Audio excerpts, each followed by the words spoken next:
sabedes, é paisano noso, naceu en Vilamartín de Valdeorras no 1903, falleceu no 1987 e fixo a súa carreira na Universidade de Valladolid. Foi toda a vida dedicado sempre a nosa lingua e, bueno, quero agradecer a todos os presentes, aquí a miña compañeira Sofía, a miña compañeira Luce, que bueno, que nos fixera este acto e que, bueno, pois que disfrutemos deste día. Tamén, sin olvidarnos, como non, de Rosalía.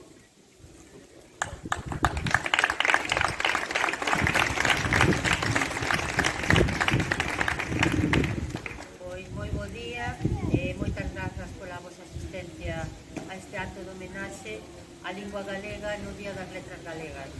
Neste día, dende o Concello do Carballiño,